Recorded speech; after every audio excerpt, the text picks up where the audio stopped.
Graça e paz. Sou a pastora Dircileia, Igreja Metodista em Vila Paulistana. E hoje, mais uma vez, neste pequeno estudo bíblico, nesse pequeno discipulado, o que o Senhor quer nos ensinar nesta hora. Nós vamos ler Atos 10. Já procura e já deixa ele quietinho aí.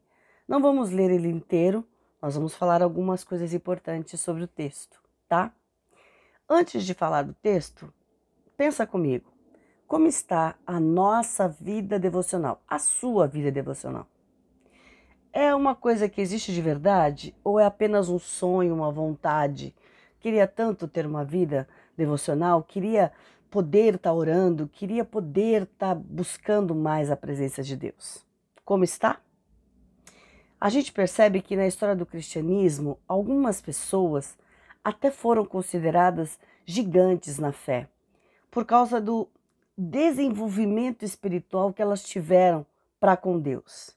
Será que nós poderíamos estar nessa condição? Nessa situação? E a gente vai ver que elas não foram pessoas tão diferentes de nós, tão especiais assim. Mas Deus se manifestou grandemente a cada uma delas.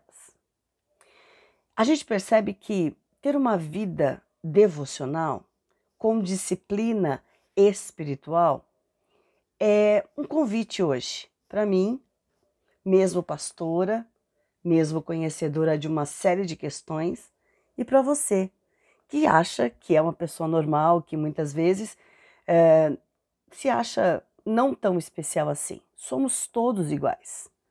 Todos nós precisamos. E o convite desta noite, deste momento, desse estudo, é para que a gente pense e repense nesta vida devocional diante do Senhor. Eu e você, pessoas comuns. Amém? Muito bem. Agora nós vamos para o Atos, capítulo 10. É um capítulo longo e que conta a história da conversão de Cornélio. Ele foi convertido ao cristianismo e depois vários gentios que não eram judeus também foram convertidos ao cristianismo. Se a gente poder olhar bem, somente os judeus que conheciam a palavra, que eram, vamos dizer assim, descendentes de Jesus, conheciam a Jesus, é que se convertiam, né? E aí a gente vai perceber que a graça de Deus se manifesta a todos. E aí você vai entender o que eu estou falando sobre vida devocional. E aí é interessante que a prática deste moço chamado Cornélio era de uma vida devocional. Apesar de ele ser um centurião romano, um oficial romano, ele praticava essa vida espiritual. Ele orava, ele dava esmolas, ele sabia quem era Jesus. Deus, então, ouve a oração de Cornélio. E por meio de uma visão, ele entende e é mostrado, tanto para ele como para Pedro, que não existe acepção de pessoas. O que é acepção? Não existe este pode, este não pode. Este é, este não é. Todos podem se achegar a Deus e ser transformados em filhos de Deus. Mostra que Deus se manifesta a qualquer um, a sua graça é para todos, né? E aí a gente pode ter ou não uma vida devocional, porque quando a graça se manifesta, ela se manifesta a todos nós. Mas quando você tem uma vida de busca, parece que você entende melhor o que o Senhor tem para cada um de nós. E aí nessa vida devocional, a gente percebe que quanto mais a gente busca, mais qualidade a gente tem na presença do Senhor. A conversão existe dia a dia, constantemente. Você começa a mudar situações na sua vida porque você percebe, sente o Senhor falando contigo. E aí você tem mais comunhão com Deus.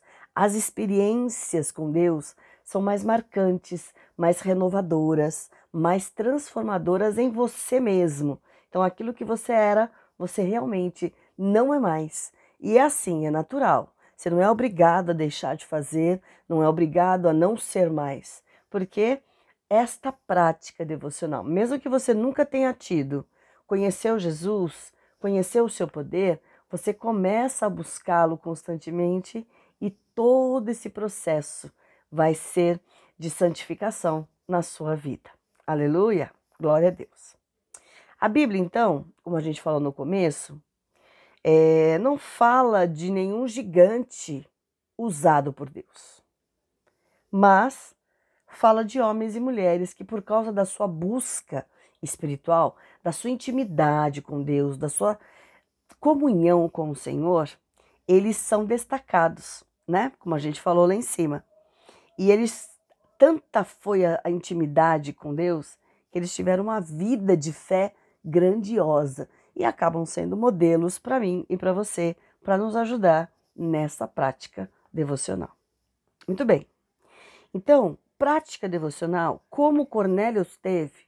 E Cornélio, imagina, um romano que praticamente não conhecia a lei de Deus. Mas ele começa a buscar ao Senhor de tal forma que o Senhor se revela a ele, né?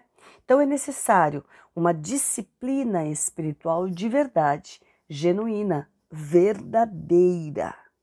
São práticas que nos fortalecem e nos amadurecem na fé, né? Nos ajudam a caminhar de uma forma bem gostosa diante do Senhor. Toda vez que eu busco essa disciplina espiritual, a gente amadurece, a gente consegue enfrentar as lutas de uma forma diferente. O cotidiano não é tedioso, não é algo, ai meu Deus, e agora? Não, você consegue passar por situações glorificando ao Senhor. E essas experiências te possibilitam a ter mais e mais intimidade com Deus, com Jesus e com o Espírito Santo. Você ouve melhor a sua voz. Então, espiritualidade sem prática, ela não adianta nada, né? Ela vai ser simplesmente algo que você fala, você não vive. E aí a gente percebe as pessoas que são verdadeiramente transformadas pelo Senhor, tá? A gente não pode confundir as coisas. Viver com fé, ajudar os outros. A gente não pode ser fanático, porque isso é desequilíbrio. E a Igreja Metodista, nós primamos pelo equilíbrio, né? Emocional, espiritual, diante do nosso Deus.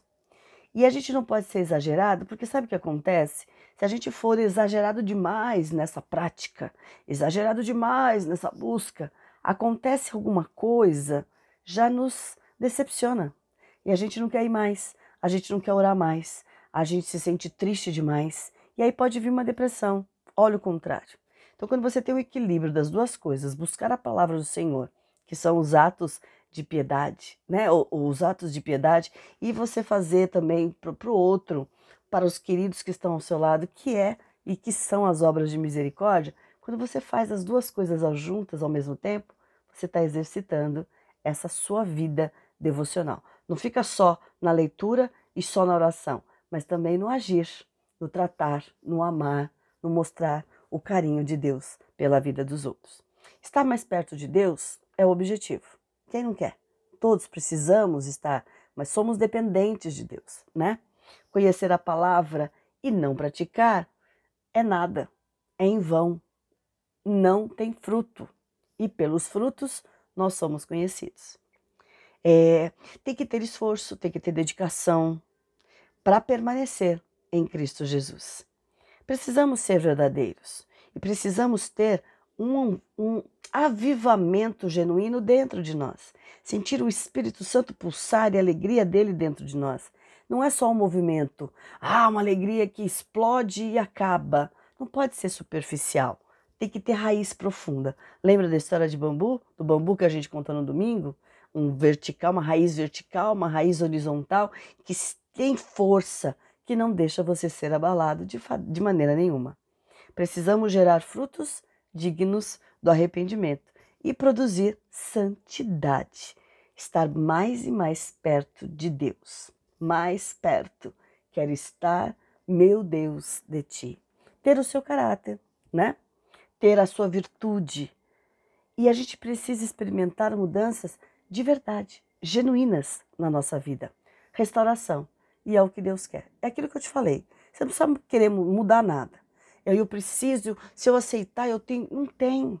Porque o Espírito vai fazer você ser diferente a cada dia. Por isso que tem que ser genuíno. Porque a mudança vai ser genuína. Você vai deixar de fazer coisas e não vai sentir falta. Por causa desta sua busca constante. E quantos Cornélios precisam ser transformados e evangelizados para serem salvos? E nós mesmos. E às vezes nós temos preconceito como Pedro. Continua lendo Atos. Você vai ver que Pedro também não queria, mas ele é um gentil. E aí Deus mostra para ele vários animais e fala: mata, come, porque isso é o que eu estou te mostrando. E não vai te contaminar. É para abençoar a todos que ouviram e que creem em Jesus, porque eles também são filhos e serão filhos transformados para a honra e glória do meu nome. Não tem nada de impuro. Não tem nada de, é muito diferente. Para com isso. O Senhor veio para todos. O amor de Jesus é para todos. Eu posso me incomodar com a atitude e com a ação de algumas pessoas. Posso achar até que elas não são dignas de serem chamadas filhos de Deus. Mas quem sou eu? Nada. O amor de Deus constrange. O amor de Deus justifica. O amor de Deus transforma. E eu tenho que ser simplesmente um agente, como Pedro foi. Vai lá na casa do Cornélio. Sabe quantas pessoas estavam na casa do Cornélio para ouvir a palavra de Deus? Continua lendo o texto. Vários, para conhecer a Jesus e ser transformados pelo amor deste Jesus. E nós, todos, tanto aquele que a gente acha que é impuro, que a gente acha que não tem salvação, como nós mesmos, todos pecaram e carecem da glória de Deus. E que a nossa vida devocional, e é isso que é importante, nessa nossa vida devocional, a gente poder enxergar o amor de Deus. Deus manda você dizer para aquela pessoa que você nunca imagina que vai ser convertida, fala, o Senhor quer te usar e Ele quer salvar vidas, em nome de Jesus. Deus ensina-nos, caminha conosco e mostra a tua salvação e a tua presença. Ajuda-nos e confirma sobre nós a obra das tuas mãos, em nome de Jesus. Deus, e que nós possamos ter frutos dignos de arrependimento, para realmente mostrar que o teu nome é santo, tremendo, maravilhoso, sobre todas as coisas, em nome de Jesus. E a graça do Deus Pai, Deus Filho e Deus Espírito Santo te converta, te dê uma vida devocional na presença do Espírito, para ser transformado e transformador de vidas, em nome de Jesus. Amém. Uma boa noite, que o Senhor te abençoe, que o Senhor te restaure, te use e você seja a bênção, em nome de Jesus.